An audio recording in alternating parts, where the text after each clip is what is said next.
राधे राधे। कैसे हैं आप लोग? ईश्वर कृपा से आप सब अच्छे होंगे। ईश्वर सब पर कृपा बनाए रखे, सबका कल्याण करें।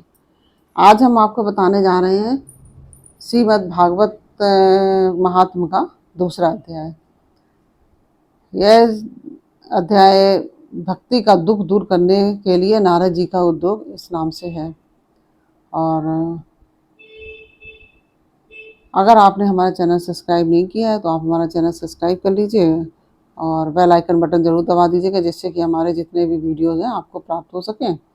और अगर आपको हमारे बताने का तरीका अच्छा लगे तो आप लाइक और शेयर ज़रूर कर दीजिएगा, जिससे कि और भी लोगों को इसका लाभ प्राप्त हो सके, वो भी भागवत महात्मा की कथा जान सकें। और इस तरह से हम पहले 2 लाइन का कीर्तन करेंगे, इसके बाद भागवत शुरू करेंगे। हरे राम राम राम हरे हरे, हरे कृष्णा कृष्ण कृष्ण हरे हरे, हरे राम राम राम हरे हरे, हरे कृष्ण कृष्ण कृष्ण हरे हरे। बोलो भागवत पुराण की जय, बोलो श्री नारायण भगवान की जय, बोलो श्री हरि भक्तों की जय। भक्ति का दुख दूर करने के लिए नारद जी का उद्योग, यह दूसरे अध्याय का नाम है। नारद जी ने कहा, बोले तुम व्यर्थ ही अपने को क्यों खेद में डाल रही हो? अरे तुम इतनी चिंतातुर क्यों हो? भगवान श्री कृष्ण के चरण कमलों का चिंतन करो, उनकी कृपा से तुम्हारा सारा दुख दूर हो जाएगा। जिन्होंने कौरवों के अत्याचार से द्रौपदी की रक्षा की थी और गोप सुंदरियों को सनाथ किया था, वे श्री कृष्ण कहीं चले थोड़े ही गए हैं। फिर तुम तो भक्ति हो और सदा उन्हें प्राणों से भी प्यारी हो। तुम्हारे बुलाने पर तो भगवान नीचों के घरों में भी चले जाते हैं। सत्य त्रेता और द्वापर, इन 3 युगों में ज्ञान और वैराग मुक्ति के साधन थे, किंतु कलयुग में तो केवल भक्ति ही ब्रह्म सायुज्य मतलब मोक्ष की प्राप्ति कराने वाली है। ये सोचकर ही परमानंद चिन्मूर्ति ज्ञान स्वरूप श्री हरि ने अपने सत्य स्वरूप से तुम्हें रचा है। तुम साक्षात श्री कृष्णचंद्र की प्रिया और परम सुंदरी हो। एक बार जब तुमने हाथ जोड़कर पूछा था कि मैं क्या करूं, तब भगवान ने तुम्हें यही आज्ञा दी थी कि मेरे भक्तों का पोषण करो। तुमने भगवान की वह आज्ञा स्वीकार कर ली। इससे तुम पर श्री हरि बहुत प्रसन्न हुए और तुम्हारी सेवा करने के लिए मुक्ति को तुम्हें दासी के रूप में दे दिया। और इन ज्ञान वैराग को पुत्रों के रूप में तुम अपने साक्षात स्वरूप से वैकुंठ धाम में ही भक्तों का पोषण करती हो। भूलोक में तो तुमने उनकी पुष्टि के लिए केवल छाया रूप धारण कर रखा है। तब तुम मुक्ति ज्ञान और वैराग को साथ लिए पृथ्वी तल पर आई और सतयुग से द्वापर पर्यंत बड़े आनंद से रही। कलयुग में तुम्हारी दासी मुक्ति पाखंड रूप रोग से पीड़ित होकर क्षीण होने लगी थी, इसलिए वह तो तुरंत ही तुम्हारी आज्ञा से वैकुंठ लोक को चली गई। इस लोक में भी तुम्हारे स्मरण करने से ही वह आती है और फिर चली जाती है, किंतु इन ज्ञान वैराग को तुम पुत्र मानकर अपने पास ही रख छोड़ा है। फिर भी कलयुग में इनकी उपेक्षा होने के कारण तुम्हारे ये पुत्र उत्साहहीन और वृद्ध हो गए हैं। फिर भी तुम चिंता ना करो, मैं इनके नव जीवन का उपाय सोचता हूँ। सुमुखी, कली के समान कोई भी युग नहीं है।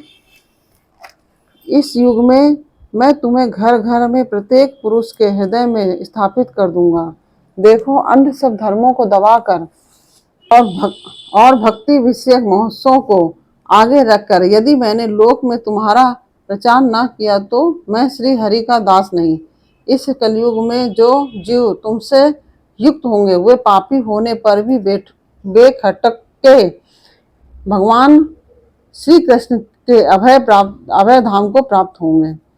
जिनके हृदय में निरंतर प्रेम रूपी भक्ति निवास करती है, वे शुद्ध अंतःकरण पुरुष स्वप्न में भी यमराज को नहीं देखते। जिनके हृदय में भक्ति महारानी का निवास है, उन्हें प्रेत, पिशाच, राक्षस और दैत्य आदि स्पर्श करने में भी समर्थ नहीं हो सकते। भगवान तप, वेदाध्ययन, धर्म और कर्म आदि किसी भी साधन के से वश में नहीं किए जा सकते। वे केवल भक्ति से ही वशीभूत होते हैं। इसमें श्री गोपीजन प्रमाण है। मनुष्यों का सहस्त्रों जन्म के पूर्ण प्रताप से भक्ति में अनुराग होता है। कलयुग में केवल भक्ति ही सार है। केवल भक्ति से तो साक्षात श्री कृष्णचंद्र सामने उपस्थित हो जाते हैं। जो लोग भक्ति से द्रोह करते हैं, वे तीनों लोकों में दुख ही दुख पाते हैं। पूर्व काल में भक्त का तिरस्कार करने वाले दुर्वासा ऋषि को बड़ा कष्ट उठाना पड़ा था। बस व्रत, तीर्थ, योग, यज्ञ और ज्ञान चर्चा आदि बहुत से साधनों की कोई आवश्यकता नहीं है। एकमात्र भक्ति ही मुक्ति देने वाली है। सूत जी कहते हैं, इस प्रकार नारद जी के निर्णय किए हुए अपने महात्म को सुनकर भक्ति के सारे अंग पुष्ट हो गए और वे उनसे कहने लगी। भक्ति ने कहा, नारद जी, आप धन्य हैं। आपकी मुझ में निश्चल भक्ति है। मैं सदा आपके हृदय में रहूंगी, कभी आपको छोड़कर नहीं जाऊंगी। साधो, आप बड़े कृपालु हैं। आपने क्षण भर में ही मेरा सारा दुख दूर कर दिया है, किंतु अभी मेरे पुत्रों में चेतना नहीं आई है। आप इन्हें शीघ्र ही सचेत कर दीजिए, जगा दीजिए। सूत जी कहते हैं, भक्ति की ये वचन सुनकर नारद जी को बड़ी करुणा आई और वे उन्हें हाथ से हिला डुलाकर जगाने लगे। फिर उनके कान के पास मुंह लगाकर जोर से कहा, ओ ज्ञान, जल्दी जाग पड़ो। ओ वैराग्य, जल्दी जाग पड़ो। फिर उन्होंने वेदांत घोष और बार बार गीता पाठ करके उन्हें जगाया। इससे वे जैसे तैसे बहुत जोर लगाकर उठे, किंतु आलस के कारण वे दोनों जम्हाई लेते रहे। नेत्र उघाड़कर देख भी नहीं सके। उनके बाल बगलों की तरह सफेद हो गए थे। उनके अंग प्रायः सूखे काठ के समान निस्तेज और कठोर हो गए थे। इस प्रकार भूख प्यास के मारे अत्यंत दुर्बल होने के कारण उन्हें फिर सोते देख नारद जी को बड़ी चिंता हुई और वे सोचने लगे, अब मुझे क्या करना चाहिए। इनकी यह नींद और इससे भी बढ़कर इनकी वृद्धावस्था कैसे दूर हो। सौनक जी इस प्रकार चिंता करते करते हुए भगवान का स्मरण करने लगे। उसी समय यह आकाशवाणी हुई कि मुने, खेद मत करो, तुम्हारा यह उद्योग निस्संदेह सफल होगा। देवर से इसके लिए तुम एक सत्कर्म करो। वह सत्कर्म तुम्हें संत शिरोमणि महानुभाव बताएंगे। उस सत्कर्म का अनुष्ठान करते ही क्षण भर में उनकी नींद और वृद्धावस्था चली जाएगी और सर्वत्र भक्ति का प्रसार होगा। यह आकाशवाणी वहां सभी को साफ साफ सुनाई दी। इससे नारद जी को बड़ा विस्मय हुआ और वे कहने लगे, मुझे तो इसका कुछ आशय समझ में नहीं आया है। नारद जी बोले, इस आकाशवाणी ने भी गुप्त रूप में ही बात कही है। यह नहीं बताया कि यह कौन सा साधन किया जाए, वह कौन सा साधन है जो किया जाए जिससे इनका कार्य सिद्ध हो। वे संत न जाने कहाँ मिलेंगे और किस प्रकार उस साधन को बताएंगे। अब आकाशवाणी ने जो कुछ कहा है उसके अनुसार मुझे क्या करना चाहिए। सूत जी कहते हैं, सौनक जी, तब ज्ञान वैराग्य दोनों को वहीं छोड़कर नारद मुनि वहां से चल पड़े और प्रत्येक तीर्थ में जाकर मार्ग में मिलने वाले मनुष्यों से वह साधन पूछने लगे। उनकी उस बात को सुनते तो सब थे, किंतु उसके विषय में कोई कुछ भी निश्चित उत्तर न देता। किन्हीं ने उसे असाध्य बताया, कोई बोले इसका ठीक पता लगना ही कठिन है। कोई सुनकर चुप हो गए और कोई तो अपनी अवज्ञा होने के भय से बात को टाल टूल कर खिसक गए। त्रिलोकी में महान आश्चर्यजनक हाहाकार मच गया। लोग आपस में कानाफूसी करने लगे। भाई, जब देव वेद ध्वनि, वेदांत घोष और बार बार गीता पाठ सुनने पर भी भक्ति, ज्ञान और वैराग्य ये तीनों नहीं जगाए जा सके, तब और कोई उपाय नहीं है। स्वयं योगी राज नारद को भी जिसका ज्ञान नहीं है, उसे दूसरे संसारी लोग कैसे जान सकते हैं। इस प्रकार जिन जिन ऋषियों से इसके विषय में पूछा गया उन्होंने निर्णय करके यही कहा कि यह बात दुसाध्य ही है। तब नारद जी बहुत चिंतातुर हुए और बद्री वन में आए। ज्ञान वैराग को जगाने के लिए वहां उन्होंने यही निश्चय किया कि मैं तप करूंगा। इसी समय उन्हें अपने सामने करोड़ों सूर्यों के समान तेजस्वी सनकादिक मुनीश्वर दिखाई दिए। उन्हें देखकर वे मुनि श्रेष्ठ कहने लगे। नारद जी ने कहा, महात्माओं, इस समय बड़े भाग्य से मेरा आप लोगों के साथ समागम हुआ है। आप मुझ पर कृपा करके शीघ्र ये वह साधन बताइए। आप सभी लोग बड़े योगी, बुद्धिमान और विद्वान हैं। आप देखने में 5-5 वर्षों के बालक से जान पड़ते हैं, किंतु हैं पूर्वजों के भी पूर्वज। आप लोग सदा वैकुंठ धाम में निवास करते हैं, निरंतर हरि कीर्तन में तत्पर रहते हैं, भगवल्ली लीलामृत का रसास्वादन कर सदा उसी में उन्मत्त रहते हैं और एकमात्र भगवत कथा ही आपके जीवन का आधार है। हरि शरणम, भगवान ही हमारे रक्षक हैं। यह मंत्र सर्वदा आपके मुख में रहता है। इसी से काल प्रेरित वृद्धावस्था भी आपको बाधा नहीं पहुंचाती है। पूर्व काल में आपके भ्रू भंग मात्र से भगवान विष्णु के द्वारपाल जय और विजय तुरंत पृथ्वी पर गिर गए थे और फिर आपकी ही कृपा से वे पुनः वैकुंठ लोक में पहुंच गए। धन्य है, इस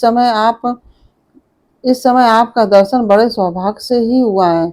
मैं बहुत दीन हूँ और आप लोग स्वभाव से ही बड़े दयालु हैं, इसलिए मुझ पर आपको अवश्य कृपा करनी चाहिए। बताइए, आकाशवाणी ने जिसके विषय में कहा है वह कौन सा साधन है और मुझे किस प्रकार उसका अनुष्ठान करना चाहिए। आप इसका विस्तार से वर्णन कीजिए। भक्ति, ज्ञान और वैराग को किस प्रकार सुख मिल सकता है और किस तरह इनकी प्रेम पूर्वक सब वर्णों में प्रतिष्ठा की जा सकती है।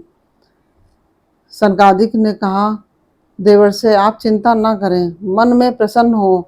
उनके उद्धार का एक सरल उपाय पहले से ही विद्यमान है। नारद जी, आप धन्य हैं, आप विरक्तों के शिरोमणि हैं, श्री कृष्ण दासों के शाश्वत पथ प्रदर्शक और भक्ति योग के भास्कर हैं। आप भक्ति के लिए जो उद्योग कर रहे हैं यह आपके लिए कोई आश्चर्य की बात नहीं समझनी चाहिए। भगवान के भक्त के लिए तो भक्ति की सम्यक स्थापना करना सदा उचित ही है। ऋषियों ने संसार में अनेकों मार्ग प्रकट किए हैं, किंतु वे सभी कष्ट साध्य हैं और परिणाम में प्रायः स्वर्ग की प्राप्ति कराने वाले हैं। अभी तक भगवान की प्राप्ति कराने वाला मार्ग तो गुप्त ही रहा है।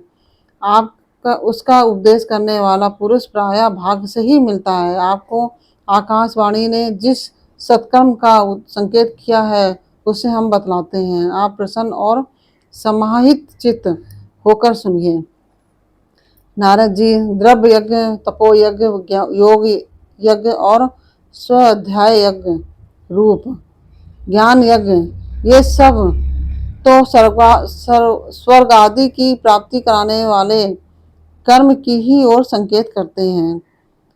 पंडितों ने ज्ञान यज्ञ को ही सत्कर्म, मुक्ति दायक कर्म का सूचक माना है।